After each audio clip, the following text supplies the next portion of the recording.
Nous sommes dans le village de Petit Palais et Cornan, à une cinquantaine de kilomètres de Bordeaux. Le bourg est réputé pour ses vignes et son camping, un lieu de vacances particulièrement calme.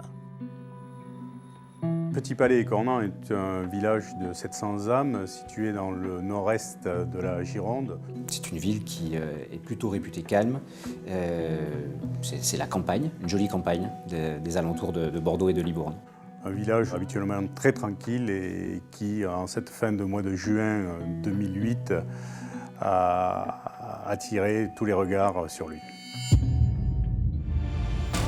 Un village apprécié des vacanciers, que rien n'est jamais venu troubler jusqu'à ce jour du 27 juin 2008. À la gendarmerie de Libourne, lorsque le téléphone sonne, le commandant Perruche est loin d'imaginer le drame qui vient de se nouer. Un vendredi soir, je reçois un appel des enquêteurs de la section de recherche de Bordeaux qui m'informent qu'un jeune homme s'est présenté dans la matinée au commissariat de Bordeaux, les informant d'un passage à tabac ou d'un possible meurtre d'un jeune qui se serait passé dans un camping de la région libournaise. Ce jeune témoin, c'est Adrien. Il affirme que l'un de ses copains aurait été battu à mort lors d'une soirée entre jeunes au camping de Petit Palais et Cornan. La victime serait un certain Jérémy, âgé de 17 ans, résidant dans un foyer de la région. Ses propos au début ils sont quand même assez excessifs puisqu'il nous parle d'un œil sortant du visage, d'un visage totalement déformé.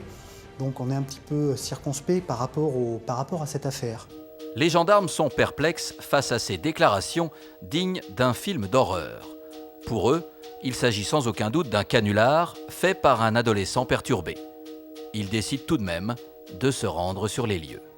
Le jeune homme nous amène dans un premier temps au camping, ensuite il nous dirige vers un mobil-home où se serait passée la soirée, et ensuite il nous explique que l'agression s'est déroulée dans un bois environnant. Donc nous nous déplaçons avec le jeune homme.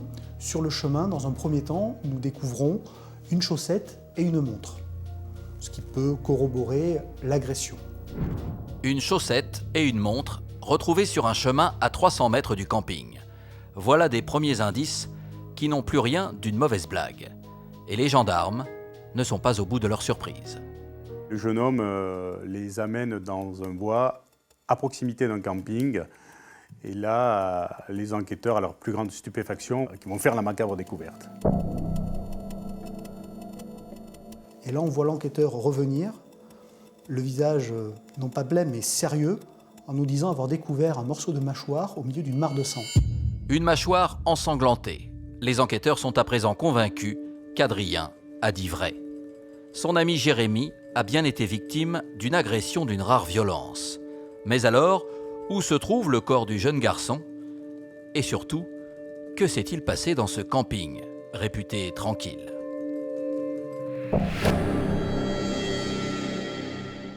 À la gendarmerie de Libourne, les enquêteurs sont sur le qui-vive.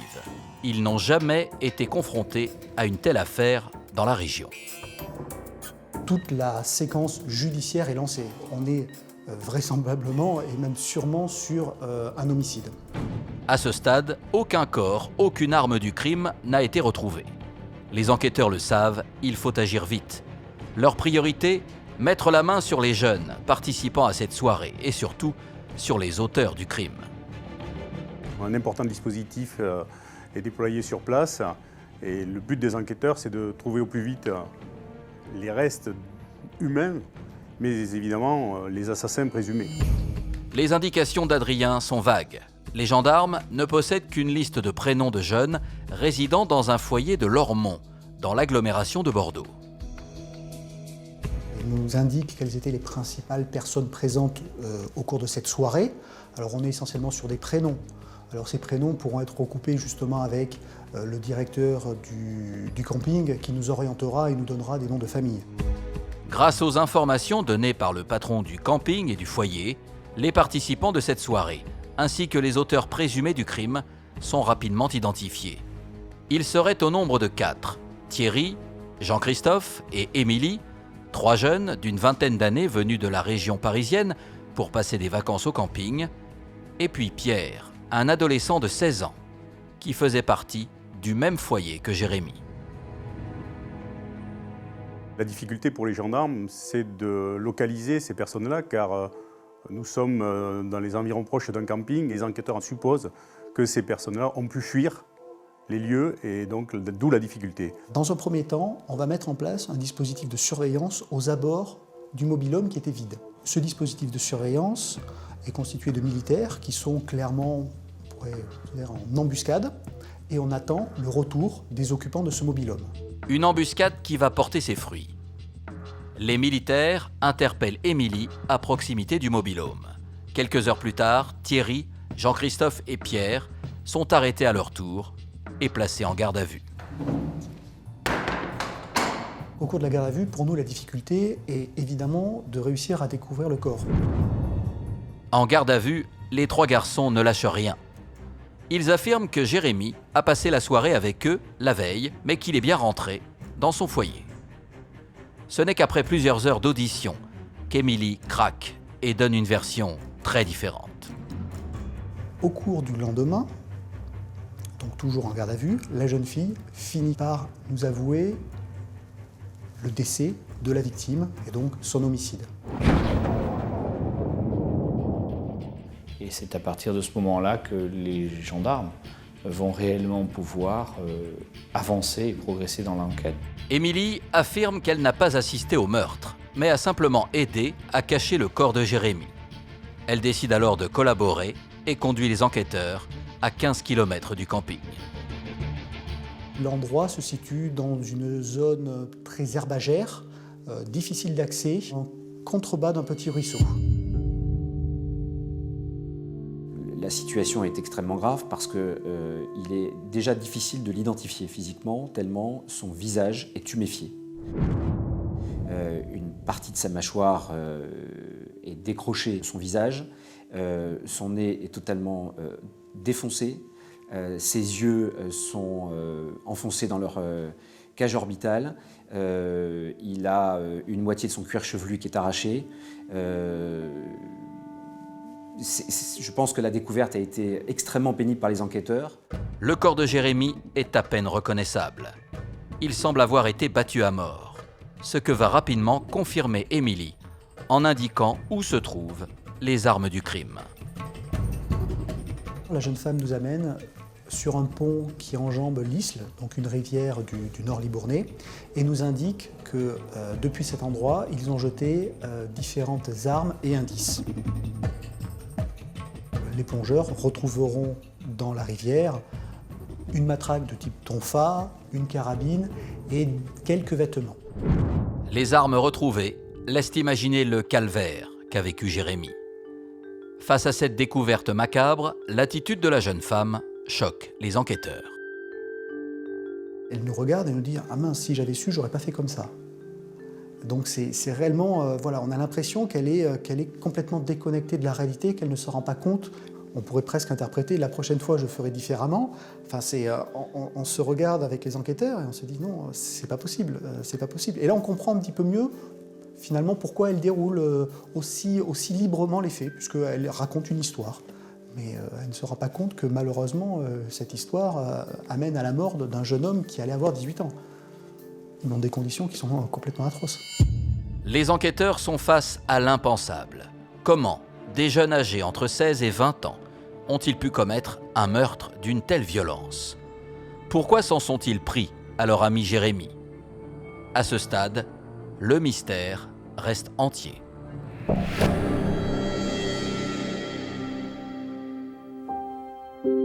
Au foyer de Lormont, le commandant Perruche a la lourde tâche d'annoncer la mort tragique de Jérémy, 17 ans, à sa mère Corinne.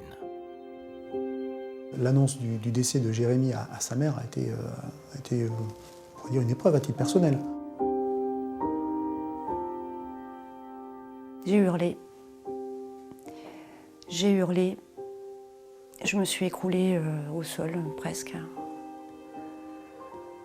en demandant aux gendarmes si ils étaient bien sûrs que c'était lui.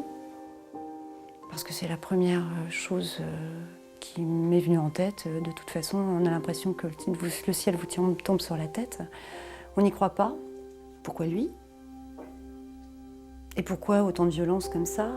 Pourquoi s'acharner Pourquoi s'acharner comme ça? Qu'est-ce qui s'est passé? Pourquoi ces jeunes se sont-ils acharnés avec tant de violence sur Jérémy? C'est ce que les enquêteurs vont tâcher de comprendre en se penchant sur le profil de ce jeune garçon de 17 ans, décrit comme calme et attentionné. Jérémy était pour ses proches un adolescent comme les autres. C'était un garçon extrêmement gentil, attentionné, affectueux. Il avait une petite amie avec qui il entretenait d'excellentes relations. Christine, la meilleure amie de la mère de Jérémy, connaissait le garçon depuis ses 2 ans.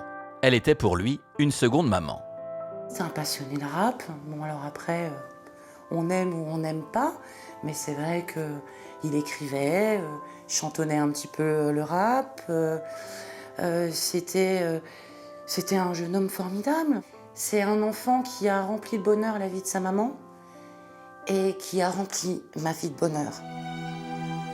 Comme beaucoup d'adolescents, Jérémy traversait depuis quelques mois une crise de rébellion. En manque d'indépendance, il avait demandé à sa mère Corinne de l'inscrire dans un foyer à Lormont, près de Bordeaux. Jérémy, il était en foyer parce que la relation entre nous, elle s'était un petit peu dégradée. Il avait besoin d'un cadre. Plus, je dirais, pas plus sévère, hein, mais quelque chose de plus structuré. Et quand il est allé dans ce foyer, c'était dans l'espoir de pouvoir avoir une chambre en ville, d'avoir un contrat d'apprentissage, de commencer à avancer, ce qui se passait réellement avant sa mort. Mais sous ses airs de caïd, Jérémy voulait profondément s'en sortir et surtout être aimé de tous, à commencer par ses copains du foyer. Il se faisait beaucoup de soucis pour les gens qu'il aimait. Donc il avait absolument pas du tout le caractère de ces mineurs et de ces majeurs. Rien à voir, pas du tout le même monde. Jérémy voulait plus que tout intégrer cette bande. Tous de petits délinquants. Concernant la victime, on sent que c'est quelqu'un qui veut exister dans ce groupe qui est déjà constitué. C'est vrai que ce jeune homme n'avait de cesse que de vouloir, peut-être un peu trop vite, se faire adorer de tout le monde. Contrairement aux autres jeunes du foyer, Jérémy n'était pas un vrai dur. Les enquêteurs seraient-ils alors face à un bizutage qui aurait viré au carnage? Que s'est-il vraiment passé cette nuit du 26 juin?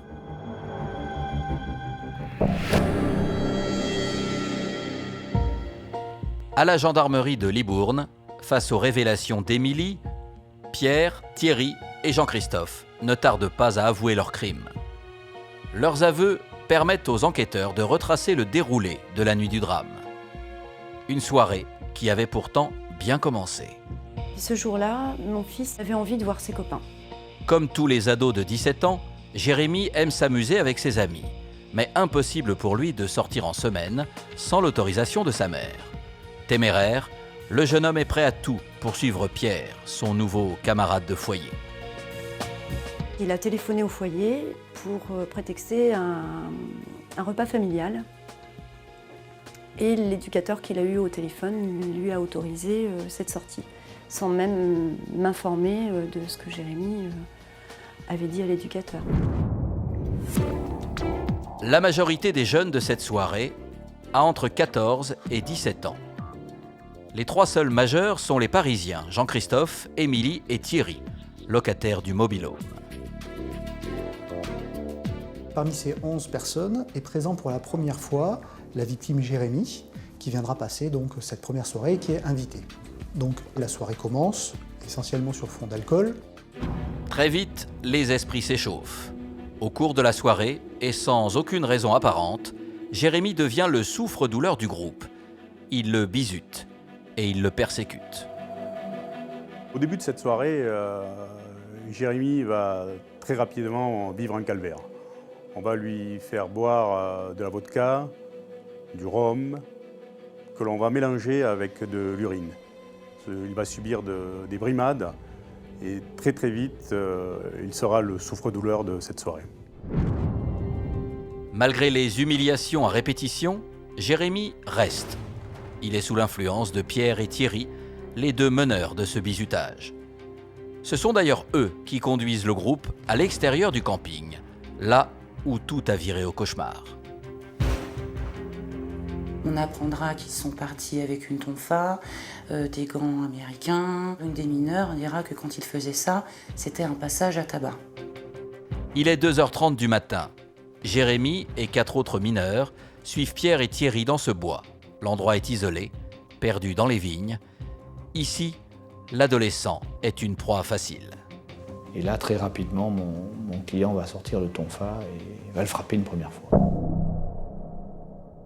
Ce coup a été si violent que Jérémy Lupiller est tombé directement au sol et que les jeunes qui étaient présents, pour ceux qui avaient assisté à cette première marque d'agression, ont entendu un bruit sourd de la matraque frappant le crâne de Jérémy, à tel point que les personnes présentes ont détalé immédiatement comme des lapins et sont revenus au mobil-home, les uns en pleurant, les autres en vomissant, tellement ils avaient eu peur et avaient été effrayés par la violence de ce premier coup de matraque. À terre, Jérémy est désormais seul face à ses deux agresseurs. Et à partir de là, ça a été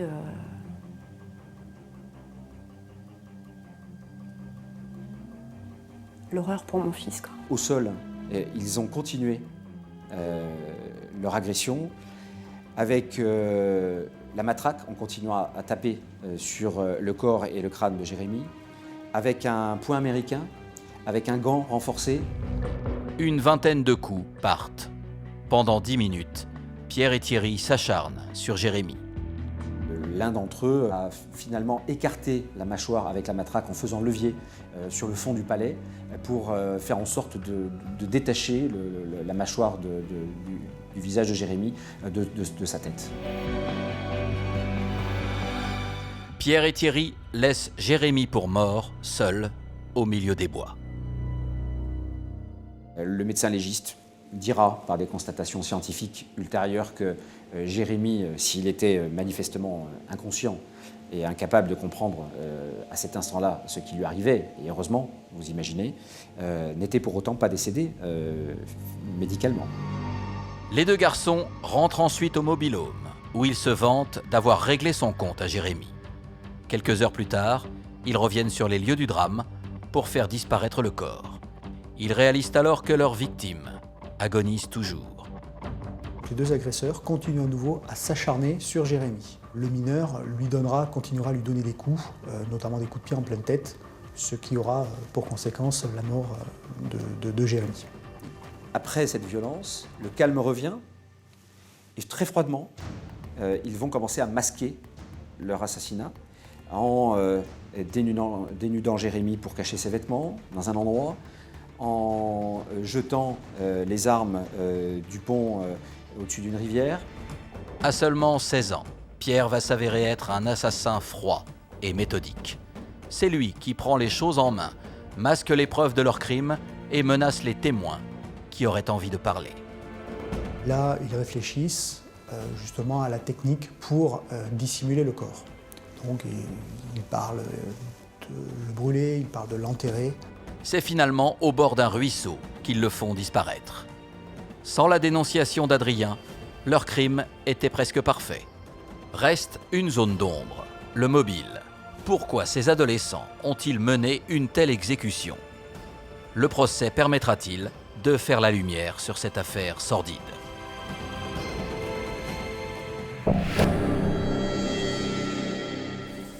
Le 14 mars 2011, soit 2 ans et demi après les faits, s'ouvre à Bordeaux le procès de Pierre, Thierry et de leurs complices.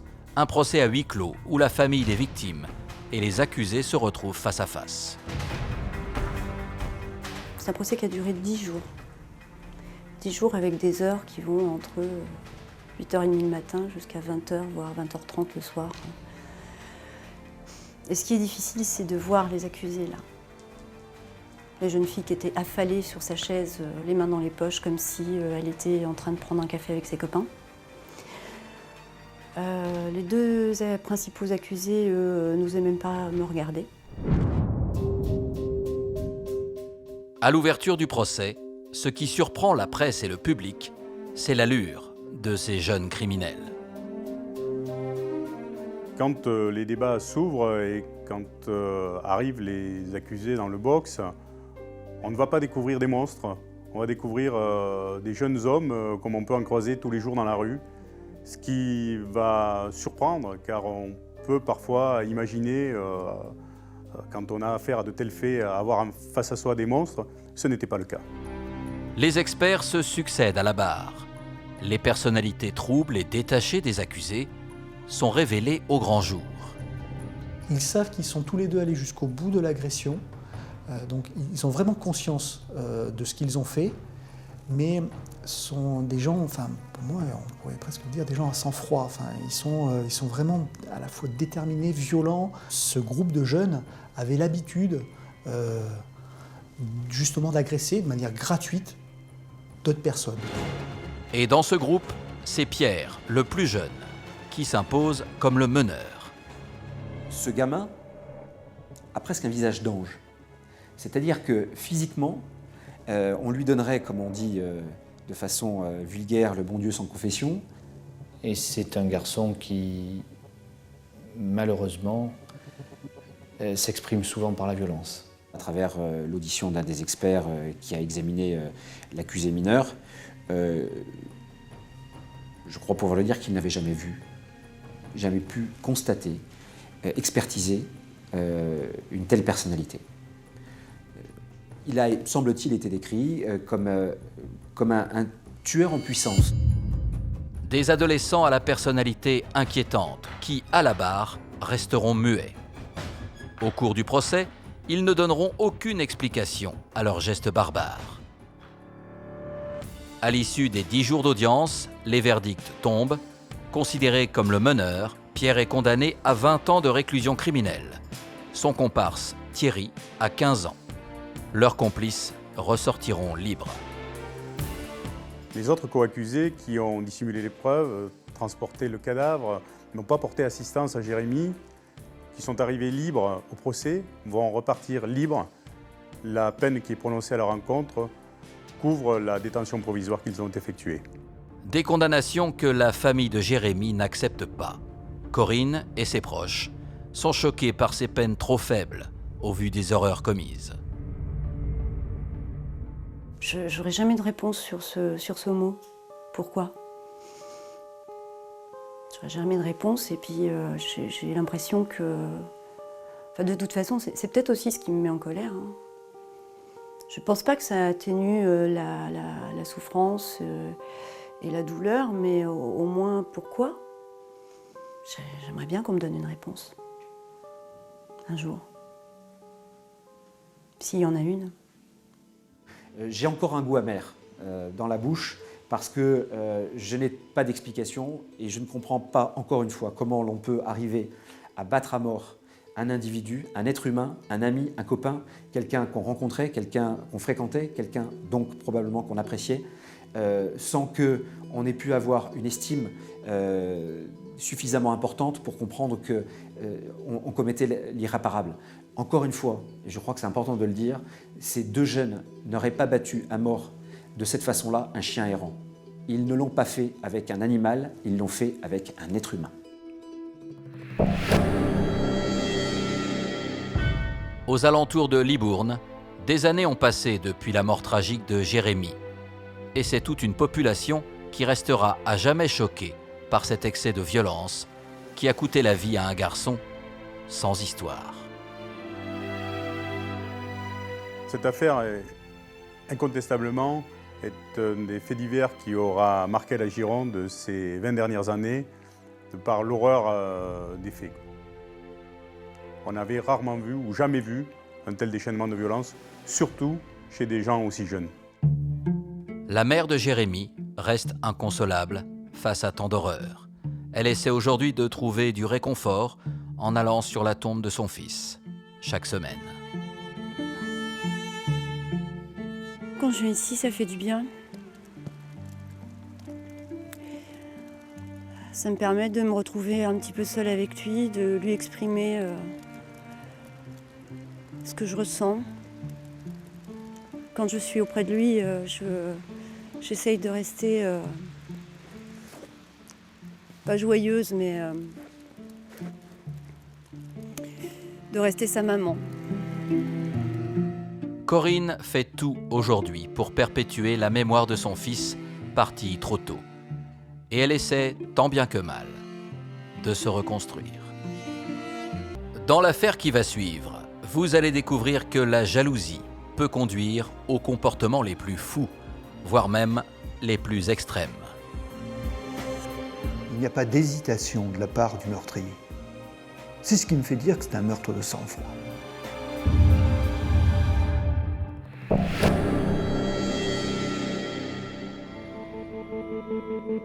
Albi, une jolie ville du Tarn, dans le sud-ouest de la France.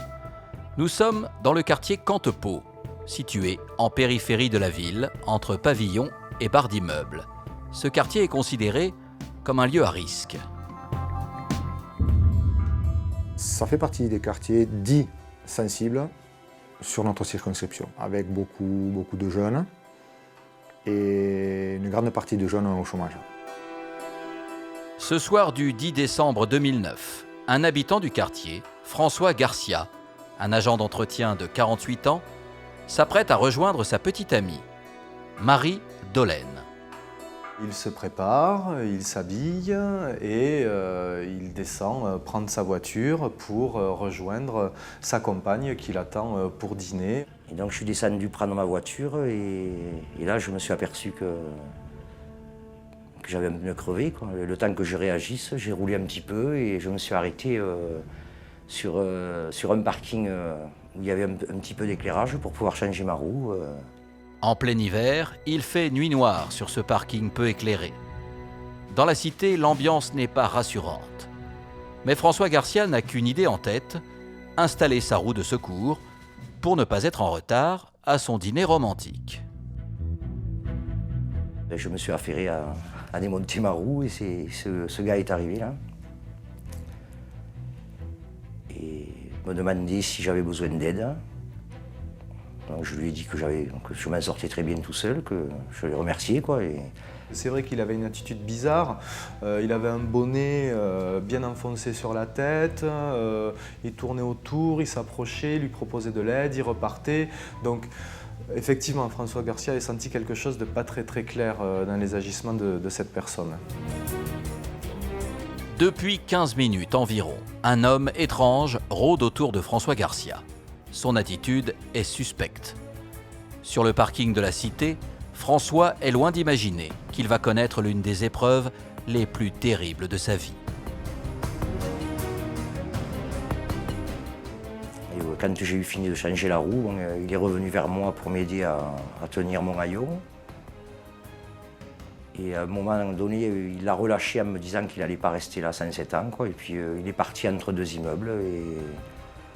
Et là, je me suis baissé pour ramasser l'enjoliveur qui était encore par terre. Et là, à cet instant, il entend un bruit de pas derrière lui, un individu qui crie et ressent une vive douleur au niveau du dos et qui correspond à un coup de couteau. Dans un réflexe de surprise, donc il se retourne et se retrouve face à son agresseur qui était l'homme qui tournait autour du véhicule. Ce n'est que le début du calvaire de François Garcia. L'agresseur, armé d'un couteau, veut en finir avec le quadragénaire. Je suis tombé sur le dos, en arrière. Et puis là, il s'est jeté sur moi et pareil, quoi. Il essayait de me porter d'autres coups. J'ai relevé mes jambes et je les ai repliées vers moi pour me protéger. Et puis il m'a porté un autre coup à la cuisse en même temps que j'ai repoussé mes jambes vers lui pour lui donner un coup sur le thorax, quoi, pour le faire reculer, quoi. Puis là, il est tombé assez brusquement et il s'est relevé, il a pris la fuite en me disant qu'il allait me tuer, quoi. Enfin, que j'allais crever, toujours. François Garcia reçoit 3 coups de couteau. Le premier, dans le dos, passe à quelques centimètres de la moelle épinière. Le deuxième sur la joue et le troisième dans la jambe droite, à 4 cm de profondeur. Mais à ce moment-là, François ne ressent plus la douleur. Son instinct de survie et son courage vont alors lui sauver la vie. J'ai compris qu'il voulait me tuer, ce gars, de toute façon, c'était pas autre chose. Hein. Là, je me suis dit, t'as intérêt à te défendre, parce que c'est lui ou c'est toi, quoi. Il a été confronté en quelques secondes à sa propre mort, et on était vraiment dans de la survie. Et il a eu ce réflexe de survie. J'ai eu mon réflexe, quoi. Autrement, je ne serais plus là, je pense. L'agresseur prend alors la fuite et François se réfugie dans une pharmacie à proximité du parking. Immédiatement pris en charge par le SAMU, il est envoyé aux urgences de l'hôpital d'Albi pour soigner ses blessures. Sous le choc, François Garcia ne comprend pas ce qui vient de lui arriver.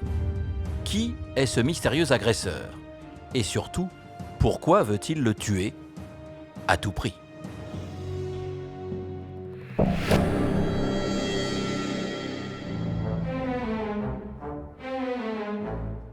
À l'hôpital d'Albi, les policiers de la DDSP en charge de l'affaire démarrent leur enquête. Ils interrogent longuement François Garcia afin de comprendre s'il aurait des ennemis, quelqu'un susceptible de lui vouloir du mal. Les policiers sont sur place et commencent à interroger François Garcia pour savoir s'il a des soupçons sur quelqu'un qui lui voudrait du mal ou qui aurait des raisons de l'agresser de cette manière-là. François Garcia répond très simplement aux policiers qu'il n'a pas d'ennemis. Personne n'aurait aucun motif pour l'agresser de cette manière-là. Ce père de 2 enfants, divorcé, est agent d'entretien au HLM d'Albi. À 48 ans, il mène une vie calme et posée. Comme on dit dans le Sud, il est bonnard.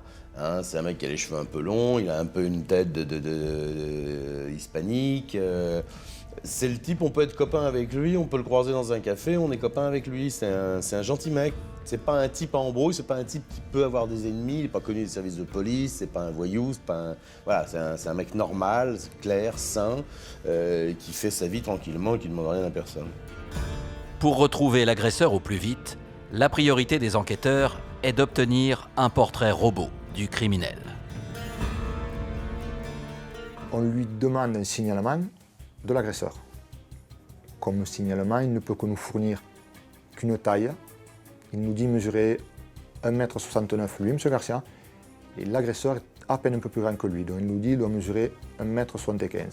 Il a le visage sec, et il est porteur d'un bonnet ou d'une capuche sombre, il ne sait pas. Il a des yeux très clairs. Un signalement peu précis, et surtout aucun indice relevé sur la scène de l'agression. Les enquêteurs sont dans l'impasse. Ils décident alors d'interroger les proches de François Garcia, à commencer par Marie Dolène, sa petite amie. Et c'est le fils aîné de cette dernière qui va donner aux enquêteurs une première piste intéressante. On lui pose la question, est-ce que M. Garcia, à votre connaissance, avait des ennemis ou quelqu'un, un contentieux avec votre maman ou un environnement? Il nous dit non, avec ma maman ça se passait très bien, mais cette dernière a eu une relation houleuse avec son ex-copain. L'ex-petit ami se nomme Fabien Tellier, un homme de 41 ans fou amoureux de Marie Dolène. Mais après 8 mois de relation, il n'aurait pas supporté la rupture. Lors de leur séparation, il aurait dit à Madame Aïdougou ainsi qu'aux enfants qu'après lui, il n'y aurait plus personne. Il avait déjà fait montre de jalousie. Ce sont des éléments qu'on a recueillis la nuit sur les auditions, où il est fait état que devant les enfants, au moment de la séparation, il aurait tenté lui-même de mettre fin à ses jours à l'aide d'un couteau. Tout ça fait un personnage à qui on a envie d'aller poser quelques questions compte tenu de la situation. Grâce à Marie Dolène, les enquêteurs récupèrent de précieuses informations concernant Fabien Tellier. Les policiers ont en leur possession 3 éléments, c'est-à-dire le numéro de téléphone de cet ex-compagnon, sa photo et son adresse, puisqu'il ne réside pas sur Albi, il réside dans les Landes. C'est grâce au relevé téléphonique de Fabien Tellier que les policiers vont faire une avancée majeure dans l'enquête. Nous avons demandé donc une FADET, une facturation détaillée de sa ligne téléphonique. Et les résultats nous ont montré qu'on était effectivement sur une piste très intéressante, puisqu'on a pu établir que le jour des faits, et notamment à 18h, Fabien Delay va se trouver sur la ville d'Albi, et plus particulièrement dans le quartier de Cantepeau où demeure M. Garcia. Tout semble indiquer que Fabien Tellier serait l'agresseur présumé. L'homme habite en Gironde, à Souston, à plus de 400 km de là. Policiers et gendarmes landais vont alors travailler main dans la main pour mettre en place une embuscade et l'appréhender.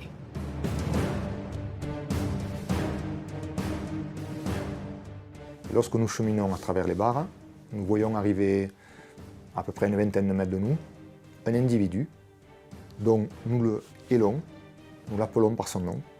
Ce dernier se tourne vers nous. Donc comme il répond à ce nom-là, on se précipite sur lui pour procéder à l'interpellation. Ce dernier ne résiste pas vraiment, mais néanmoins, à la vue des policiers, se débarrasse d'une clé de voiture. Un geste étrange qui met la puce à l'oreille des enquêteurs. En général, on ne jette pas les clés de sa propre voiture, donc c'est très probablement que ce trousseau de clés ne devait pas être découvert en sa possession. Tout dans le comportement de Fabien Tellier semble suspect. Il est alors ramené, escorté par la police à Albi et placé en garde à vue. Alors, est-il le mystérieux agresseur du parking ? Pourquoi s'est-il débarrassé des clés de sa voiture ? Et aurait-il un complice qu'il tente de protéger ?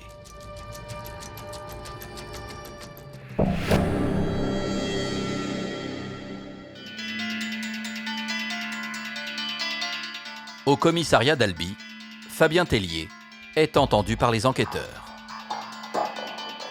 À notre grande surprise, les auditions, rapidement, il reconnaît les faits. Bon, c'est vrai que les éléments matériels en notre possession sont quand même relativement importants, mais il ne cherche pas à masquer sa responsabilité. Fabien Tellier fait des aveux complets.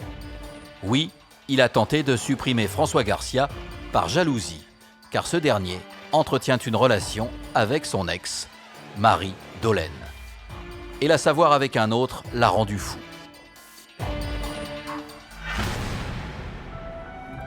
En effet, Fabien avait rencontré Marie Dolène quelques mois plus tôt sur Internet. Elle était pour lui la femme de sa vie. Lui est complètement chaviré par cette rencontre, décide de s'installer dans la région, de déménager. Enfin, il remet tout son système de vie en cause pour se rapprocher de Marie Dolène.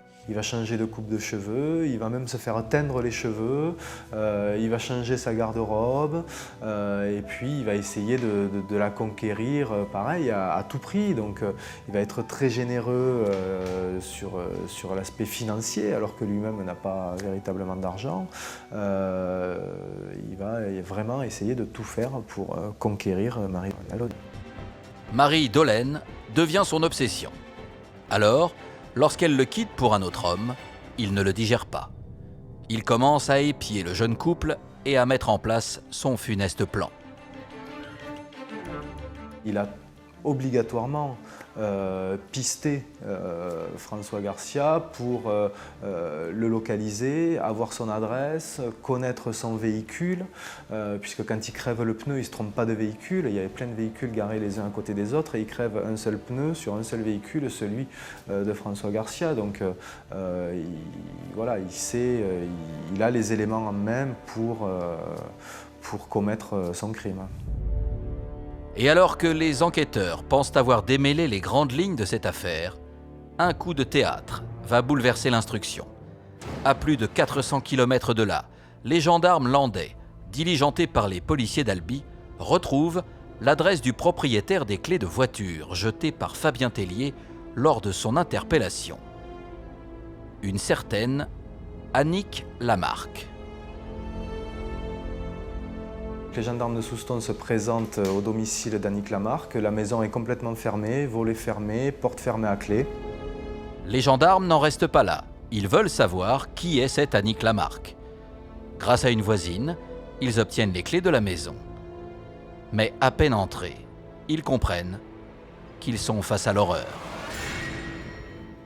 Et là, arrivés sur place, ils sont pris déjà à la gorge par une espèce d'odeur, de putréfaction, une mauvaise odeur, hein, ça sent la mort. Hein. À l'intérieur de cette maison, ils vont avancer progressivement en essayant de faire attention de ne pas foutre en l'air les traces pouvant éventuellement les intéresser ultérieurement. Et ils vont découvrir le cadavre de Madame Lamarque. Elle est allongée par terre, à côté de son canapé. Elle a le visage recouvert de coussins. Il constate avec le médecin légiste que la victime a subi 9 coups de couteau. Le meurtre d'une femme dans les Landes. Une agression à 400 km de là, dans la ville d'Albi. Quel est donc le lien entre ces deux affaires? Pourquoi Annick Lamarque a-t-elle été sauvagement tuée dans son petit pavillon landais?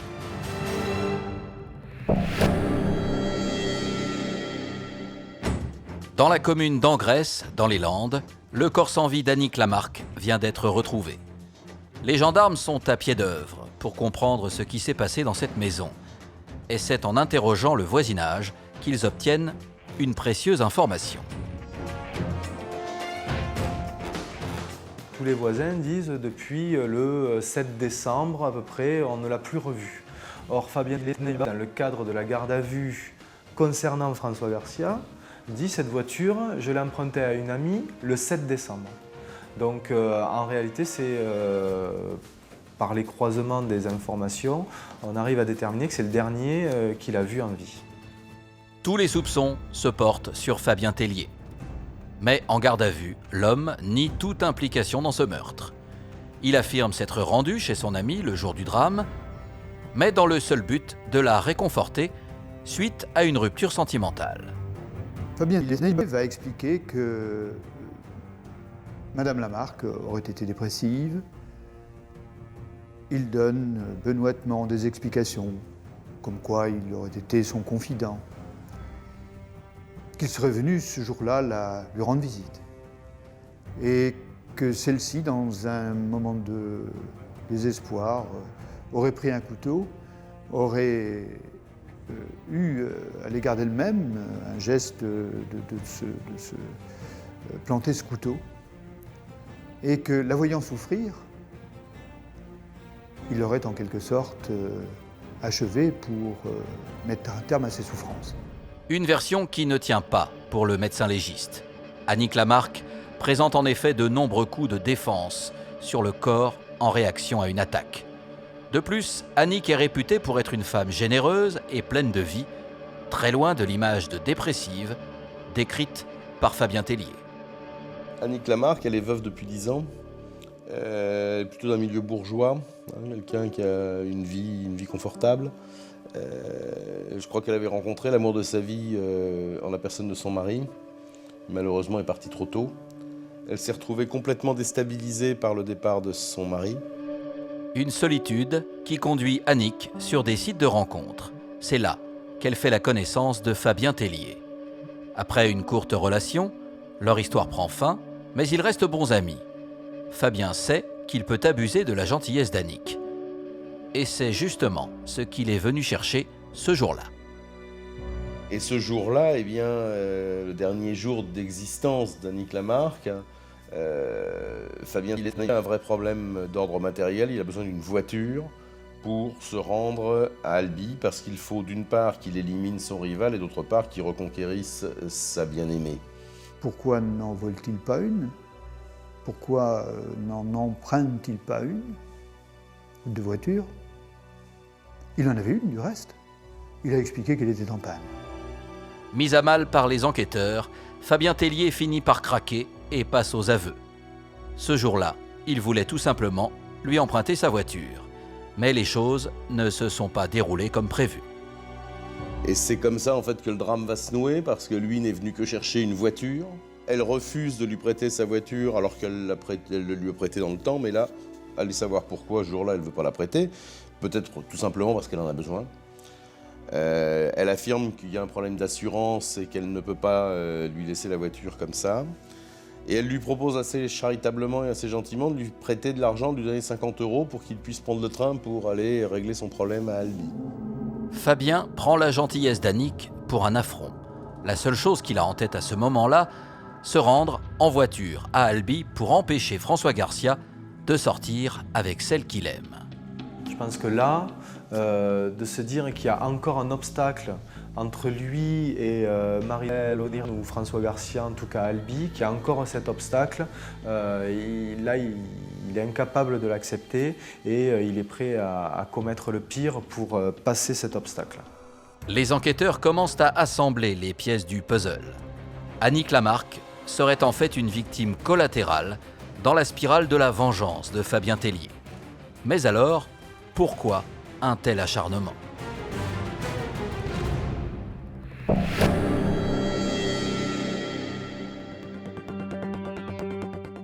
À la gendarmerie de Souston, dans les Landes, le récit de la journée du 7 décembre 2009 que livre Fabien Tellier fait froid dans le dos. Le processus criminel est en route à partir de cet instant.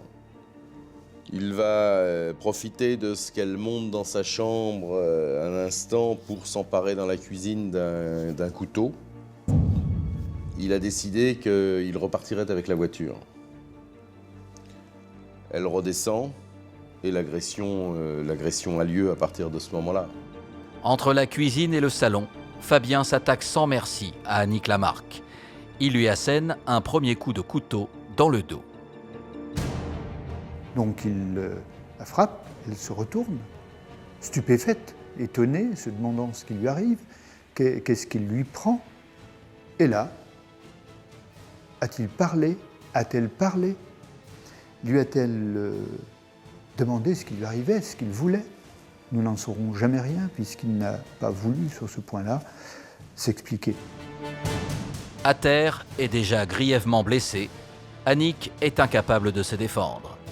Fabien Tellier s'acharne alors et ne laisse aucune chance à sa victime. Une agression assez violente puisqu'il va lui donner 9 coups de couteau. Le médecin légiste décrit des coups de couteau portés au cœur et aux poumons de face, j'ai envie de dire les yeux dans les yeux. Il n'y a pas d'hésitation de la part du meurtrier. C'est ce qui me fait dire que c'est un meurtre de sang-froid. Il n'hésite pas. Les coups sont immédiatement des coups portés pour tuer. Le cadavre est au sol. Il n'a plus qu'à prendre les clés de la voiture, ce qu'il était venu chercher, et fermer à double tour pour retarder au maximum la découverte du corps. Fabien Tellier vient donc de tuer son amie, sa confidente, simplement parce qu'elle ne voulait pas lui prêter sa voiture. Un mobile pour le moins dérisoire. Lorsque François Garcia l'apprend, il réalise alors la chance qu'il a eue. Je suis sûr que si je ne m'étais pas défendu, c'était pareil, quoi. On m'aurait retrouvé mort sur le trottoir. Là. Dans cette affaire, un crime en cache un autre. Annick Lamarque et François Garcia ne se connaissaient pas. Le seul dénominateur commun, Fabien Tellier. Le procès à venir s'annonce difficile. Permettra-t-il de comprendre la personnalité de ce meurtrier hors norme ?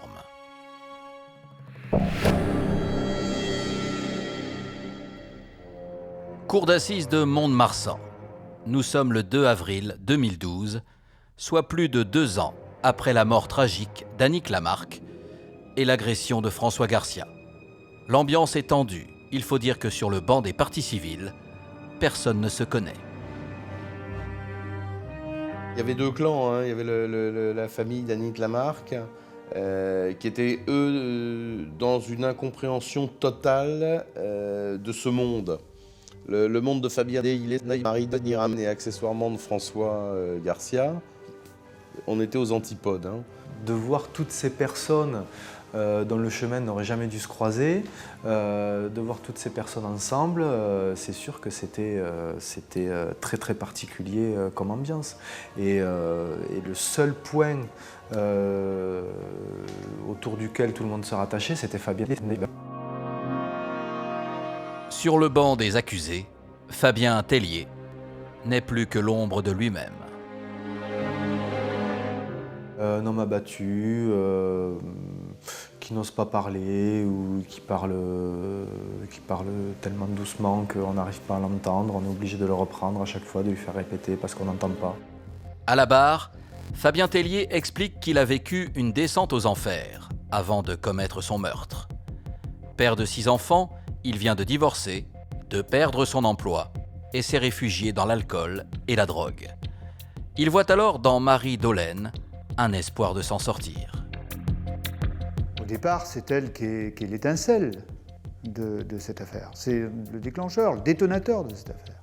Malgré les convocations du président de la Cour, Marie Dolène, la femme par qui le malheur serait arrivé, n'est pas présente au procès. Son témoignage est finalement entendu par visioconférence. Un témoignage qui choque par sa froideur.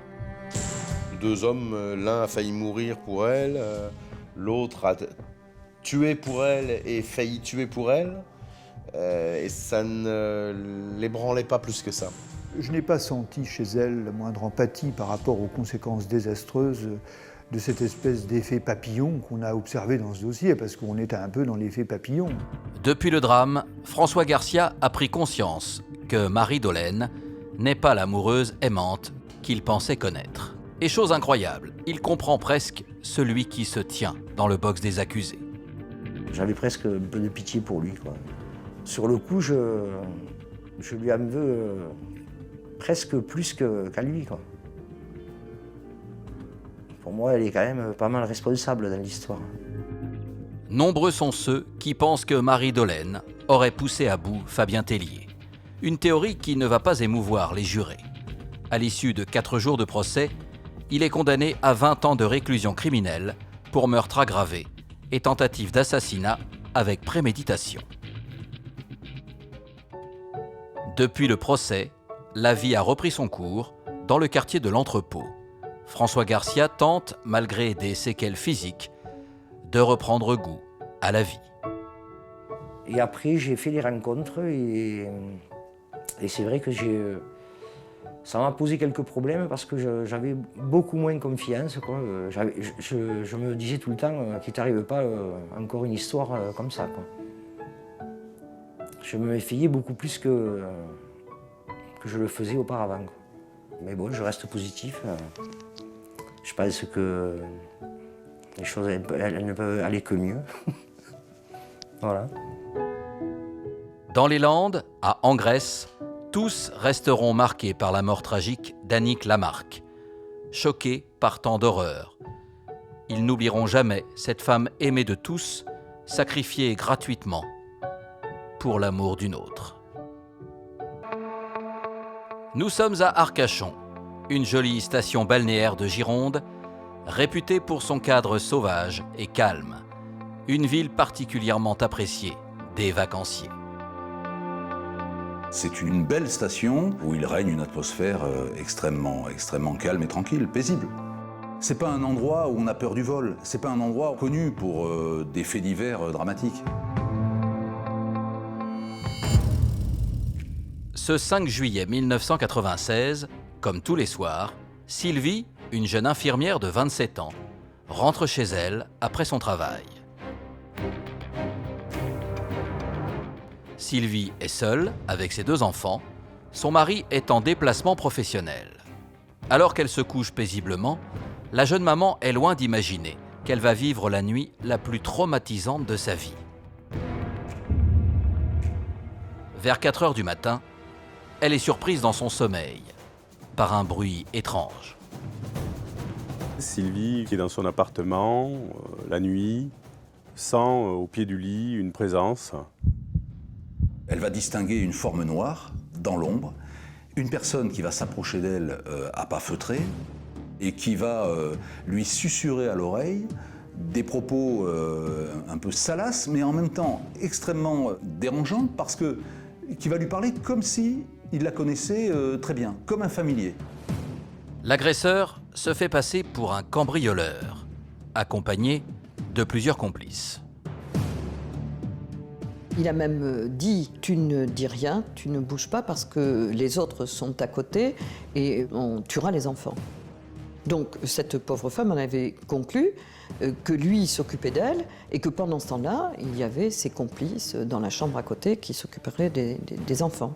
Elle entend son cœur battre dans sa tête, et elle a une angoisse dans la gorge. Elle est terrorisée, elle se dit « il va me tuer ». Très vite, la situation dégénère et Sylvie comprend que son agresseur n'est pas entré chez elle pour la cambrioler. Il va très vite annoncer qu'il souhaite avoir un rapport sexuel, mais elle ne sait pas, je veux dire, elle s'attend au pire. L'homme la caresse, la ligote violemment à l'aide d'une cordelette, puis la déshabille. Il lui impose ensuite une fellation et la viole. Sylvie est morte de peur. Les minutes durent des heures. Dans le noir complet, elle est incapable d'identifier son violeur.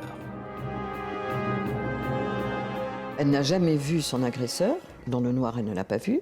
Elle dit simplement, je pense que c'est un grand gaillard. Je pense que c'est un garçon grand, sportif, solide.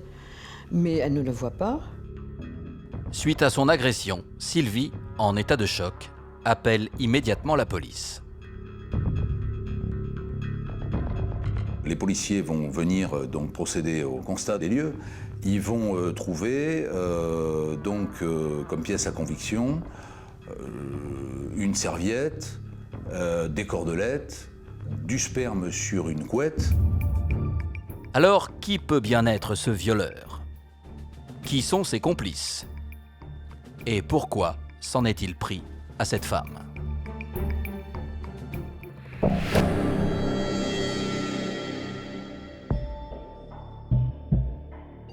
Au commissariat d'Arcachon, les enquêteurs vont très vite faire des rapprochements entre l'agression de Sylvie et une étrange série de viols qui touchent l'agglomération depuis 1985.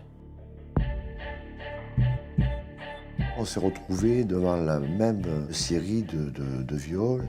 Et là, devant cette prolifération de faits criminels, il y a une analyse qui a été faite par le commissaire Arcachon qui a commencé à s'apercevoir qu'il y avait quand même des faits, un modus operandi identique. Entre 1985 et 1996, 9 femmes ont été agressées sexuellement. 9 plaintes enregistrées dans lesquelles, étonnamment, les victimes racontent avoir subi le même calvaire. On se rend compte qu'il arrive la nuit dans ces maisons, en connaissant parfaitement les lieux, puisque débranchant en général quelques lumineurs ou le disjoncteur général, on se rend compte qu'il peut évoluer dans ces habitations qu'il pourrait ne pas connaître de façon extrêmement aisée. L'agresseur agit toujours de nuit, entre 2h et 4h du matin. S'assurant que l'électricité est coupée, il surprend sa victime dans la pénombre pour ne pas se faire repérer. Et pour obtenir tout ce qu'il désire, il prétend avoir des complices. Il va bâillonner, attacher sa victime, tout en lui disant qu'il va la tuer. Et c'est à ce moment-là qu'il demande. La plupart du temps, c'est une fellation. Et là, elles ne peuvent plus bouger ni réagir. Pendant de longues années, les enquêteurs pensent qu'il s'agit d'une bande d'agresseurs, agissant toujours de la même façon. Mais fin 1994, les policiers font une découverte qui va bouleverser l'enquête. Les enquêteurs sur les lieux ont relevé des indices. Parfois ce sont des cheveux, parfois des traces de sperme ou des poils qui conduisent systématiquement au même profil ADN. Ce qui signifie qu'il s'agit d'un seul et même auteur et donc d'un violeur en série. Un violeur en série dont l'ADN n'est malheureusement pas enregistré dans le fichier des délinquants sexuels, ce qui complique le travail des enquêteurs. Seuls les témoignages des victimes, comme celui de Marie-Christine, qui a subi une tentative de viol le 13 septembre 1996, permettent de dresser une ébauche de ce profil. D'un coup, je sens des tapotements sur moi. Et là, je me réveille en sursaut et je me dis, il y a quelqu'un, en hurlant. Et puis c'est là, je vois Je vois une ombre partir, je lui cours après, et c'était quelqu'un avec une agilité vraiment extrême. Dans le noir, les victimes n'ont rien vu et ne peuvent donner qu'un vague signalement de l'agresseur. Les enquêteurs ont tiré un portrait type. Cet homme mesurait environ 1,80 m, pesait environ 70 ou 75 kg, athlétique, physiquement extrêmement agile. Une agilité et une discrétion qui vont rapidement inspirer aux enquêteurs un surnom. Les enquêteurs cherchent un individu qu'ils appellent rapidement le chat. Pourquoi? Parce qu'on se rend compte qu'il est prudent, qu'il agit de nuit, sans lumière manifestement, qu'il est discret. Il est très agile. Il peut escalader des échelles, des façades. Il peut marcher sur le bord d'un balcon. Face à ce violeur en série énigmatique, les enquêteurs semblent impuissants. Nos recherches, il faut savoir qu'elles sont basées sur un signalement très vague, un ADN qui ne nous permet pas de faire des recherches, et nous sommes toujours dans le vague. Les éléments sont toujours au point mort. Les mois passent et les viols continuent à Arcachon et ses alentours. À la fin de l'année 1996, suite au viol de Sylvie, 4 autres femmes se sont fait agresser. Au total, le chat aurait déjà fait 13 victimes. Une série particulièrement inquiétante et qui est très loin d'être terminée. Alors, les policiers parviendront-ils à mettre la main sur ce violeur en série? Qui se cache derrière le chat?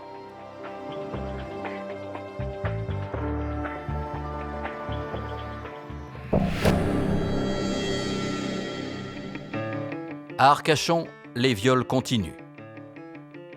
Nous sommes le 21 juin 1998 et l'affaire s'apprête à prendre un tout autre tournant lorsque 3 victimes décident de s'adresser à la presse. L'existence d'un violeur en série est révélée pour la première fois au grand jour. Plusieurs victimes vont à ce moment-là découvrir qu'elles ne sont pas les seules. Et à partir de ce moment-là, la révélation des faits va prendre une certaine ampleur sur la région. La psychose s'empare d'Arcachon et de la région. Les femmes vivent toutes dans la crainte, terrorisées à l'idée d'être la prochaine cible du chat. Il y a une psychose qui se développe. Les femmes ont peur. Parce que on pense que c'est peut-être un meurtrier en puissance. Et on a peur qu'il puisse aller au-delà d'une simple agression sexuelle. Une psychose accentuée par le fait que le violeur semble choisir ses victimes au hasard. Aucune femme n'est épargnée. Les victimes vont de très jeunes, 19 ans à 78 ans, et il n'y a vraiment aucun profil type. Elles sont jeunes, moins jeunes, elles sont minces, plus fortes, blondes, brunes, rousses. Il n'y a vraiment pas un profil de femme. C'est ce qui a vraiment posé question, justement. Et pourtant, en recoupant les nombreux profils des victimes, un point commun ressort. On se rend compte que ces victimes ont un point commun, et cela va, je crois, aider les enquêteurs dans leur recherche. Cet agresseur ne va chercher que des victimes qui vivent seules et qui sont totalement isolées géographiquement. Des victimes isolées, avec ou sans enfants.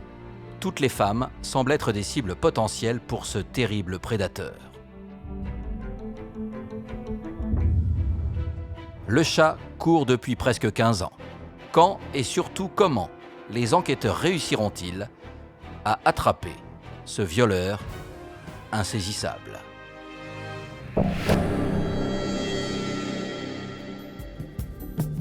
Au commissariat d'Arcachon, l'enquête est au point mort. Mais les policiers sont toujours à l'affût du violeur en série.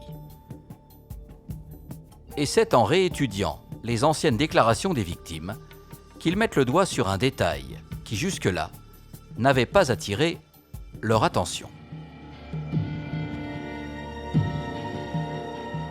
On a décrit beaucoup des odeurs, certaines des odeurs de transpiration, d'hommes, transpiration plus ou moins désagréable, mais plus que ça, des odeurs de terre, c'est-à-dire qu'on est à la recherche à cet instant-là d'un individu qui semble avoir une activité professionnelle en plein air. Une nouvelle piste très intéressante qui permet aux policiers d'affiner leurs recherches sur les électriciens, les réparateurs ou encore les ouvriers du bâtiment travaillant en extérieur. On a eu interpellé au cours de notre enquête à peu près une vingtaine de personnes avec des gardes à vue, le temps que le prélèvement soit exploité, des perquisitions. Et aucun des prélèvements effectués sur ces personnes-là n'ont amené la comparaison d'ADN positive. Un coup d'épée dans l'eau qui laisse les enquêteurs sur leur faim. Alors, en 1999, ils décident de jouer le tout pour le tout et de faire appel à un expert en psychologie criminelle, un profileur. Ils analysent alors le mode opératoire du chat dans les moindres détails pour en déduire un élément essentiel. C'est quelqu'un qui a besoin, pour faire ce qu'il fait et pour commettre ses faits, d'instant de repérage. Il ne peut pas ne pas stationner à un moment donné de façon durable. Il ne peut pas arriver comme ça dans une maison, même si les maisons ne sont pas bien gardées. Une seule certitude, cet homme a un emploi du temps flexible qui lui permet de traquer ses proies plusieurs heures, voire plusieurs jours, avant de les agresser. Mais plus inquiétant, le chat se déplace et étend maintenant son champ d'action. En 2001, une série de viols et d'agressions frappe alors la ville d'Osgore. On cherche quelqu'un susceptible d'avoir une liberté suffisante dans la semaine pour pouvoir se retrouver un soir à Osgore, un soir à Arcachon dans la même semaine. Le chat s'est donc déplacé à 200 km d'Arcachon. Entre juin et novembre, il frappe 7 fois. La psychose gagne alors toute la région landaise. Vous avez des gens qui se barricadent, qui se ferment, vous avez évidemment les couples qui ne se séparent plus et qui changent un peu leur manière de partir en week-end ou de partir en vacances. Vous avez même des gens qui ne viennent plus. Les gens ont peur.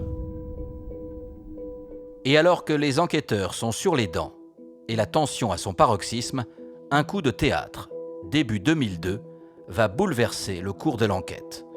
Depuis quelques semaines, un habitant d'Osgore a remarqué dans sa rue un étrange manège. Un habitant d'un quartier résidentiel de la station balnéaire est intrigué par la présence suspecte d'une fourgonnette qui stationne à quelques dizaines de mètres de sa maison d'habitation. Il envoie un homme descendre et regarder par-dessus une haie, derrière une maison, comme s'il cherchait quelque chose. Un comportement suspect qui intrigue ce voisin aux aguets. Cet habitant a la présence d'esprit de relever la plaque minéralogique du véhicule, car il sait qu'il y a eu plusieurs viols dans le secteur, et donc il va signaler ce véhicule aux forces de gendarmerie. Les gendarmes, à l'affût du moindre indice, tentent immédiatement d'identifier le propriétaire de la camionnette grâce à sa plaque d'immatriculation. L'identification faite par les gendarmes de ce véhicule a amené sur une société de TP qui a dû donner à ces derniers le nom du conducteur habituel, qui n'était autre que Roland Cazot. Roland Cazot est chef de chantier dans le bâtiment. Athlétique, il travaille en plein air et mesure environ 1,80 m. Un profil qui semble coller avec celui du chat. Roland Cazot devient alors le suspect numéro 1. Alors, les enquêteurs tiennent-ils enfin le violeur qui traumatise la région depuis plus de 20 ans? Ou ont-ils fait à nouveau fausse route?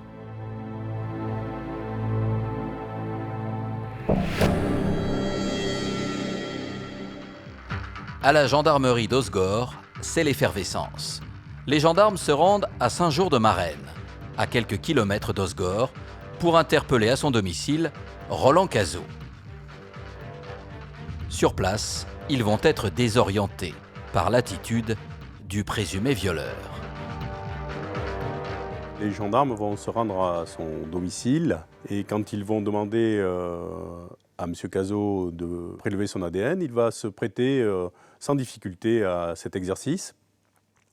Les gendarmes pensent à ce moment-là qu'ils font à nouveau fausse route, parce que manifestement, ils sont dans une famille tout à fait traditionnelle. Comme tout suspect dans une affaire criminelle, Roland Cazot est placé en garde à vue. Mais face à cet homme, calme et posé, les gendarmes se demandent s'ils n'ont pas fait une nouvelle fois fausse route.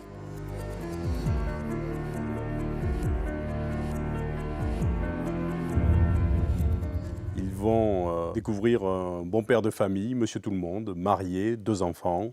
Roland Cazot, c'est un type qui est parfaitement intégré dans la vie sociale. Il est très apprécié de son employeur, il est très apprécié de ses collègues de travail, il est très apprécié de ses amis de rugby. Ce père de famille de 44 ans semble avoir une vie sociale et sexuelle stable. Il vit le parfait amour avec sa femme depuis près de 10 ans. Très loin du profil de pervers sexuel que recherchent les enquêteurs. La garde à vue de Roland Cazot se poursuit dans les locaux de la gendarmerie. Il est longuement auditionné pendant une dizaine d'heures et il conteste les faits, il conteste être le violeur, mais durant sa garde à vue, les résultats vont tomber. L'ADN retrouvé sur les scènes de viol est bien celui de Roland Cazot. L'ADN a parlé. Après 20 ans d'enquête fastidieuse, les gendarmes ont enfin attrapé le chat. Face à cette preuve irréfutable, Roland Cazot passe aux aveux. Il reconnaît avoir commis, en tout, 36 agressions. C'est quelqu'un qui semblait ne pas minimiser les choses, qui semblait avoir besoin au contraire d'en parler assez ouvertement. Roland Cazot a un souvenir assez précis, voire parfois très précis, de l'ensemble de ses victimes, parfois de leur nom, et du mode opératoire qui a été le sien à chaque occasion, au risque de se détruire lui-même, parce que reconnaître tout ça, c'était reconnaître qu'effectivement, il était le monstre qu'on décrivait. Le coupable est sous les verrous. Les habitants d'Arcachon et d'Osgore, à commencer par les femmes, vont enfin pouvoir reprendre une vie normale. Au moment de l'arrestation, ça a été un soulagement considérable. Les gens allaient recommencer à dormir. C'est pour ça que ça m'a donné énormément de satisfaction de savoir qu'il était arrêté et qu'il nous a bien fait courir. Les victimes sont soulagées de savoir leur agresseur en prison. Mais elles attendent désormais des réponses et une justice. Alors le procès à venir permettra-t-il de dévoiler la face cachée de Roland Cazot?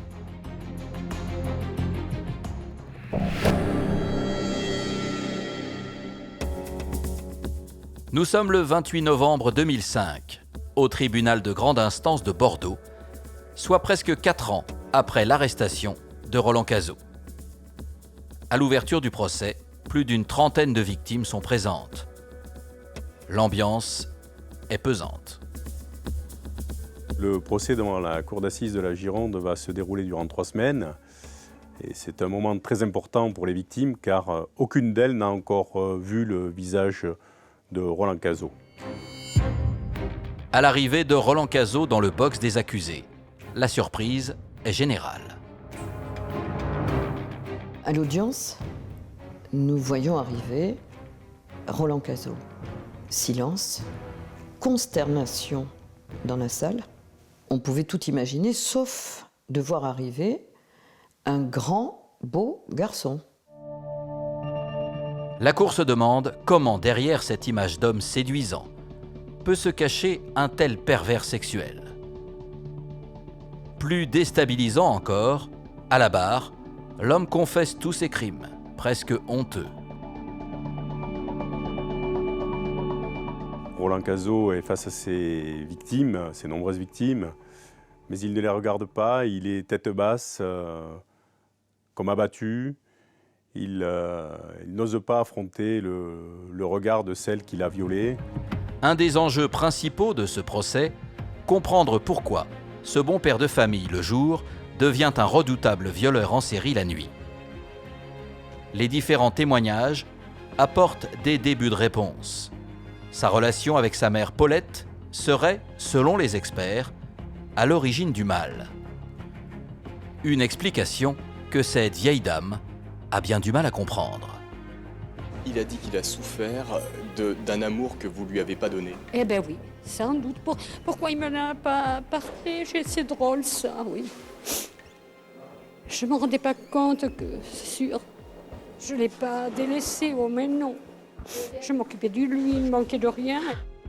On découvre une mère, petite femme, brune, totalement inconsciente de ce qu'elle a provoqué lorsqu'il était enfant.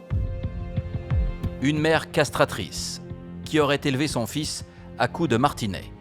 Et un père absent. Très tôt, le petit Roland montre un comportement troublant vis-à-vis des femmes. En fait, il semble que l'origine de cette grande trajectoire soit très précoce, ce qui en fait l'histoire absolument exceptionnelle. Dès l'âge de 5 ans, semble-t-il, Roland Cazaux va épier sa mère dans la salle de bain, regarder sa poitrine, et ça va chez lui générer, en suivant, d'autres pulsions, d'autres fantasmes.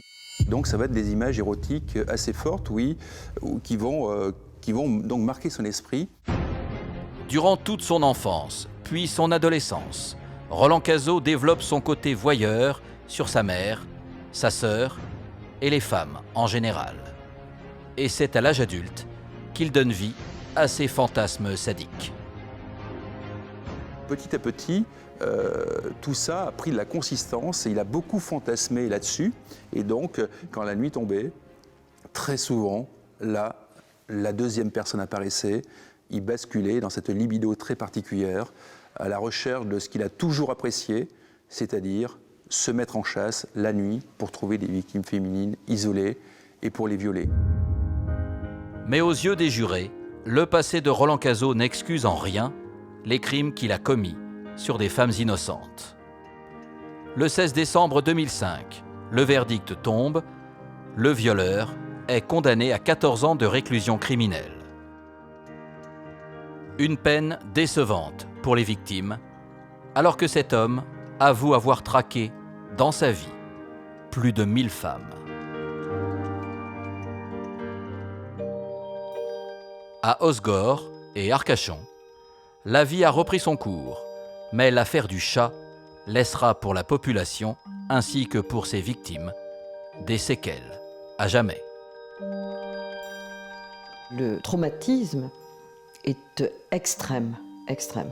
Cette expérience de l'effroi et de la terreur qu'il a provoquée, et c'est ce qu'il recherchait, va faire de ces femmes des handicapés sur un plan psychologique à vie. L'affaire du chat marquera à jamais les esprits en Gironde.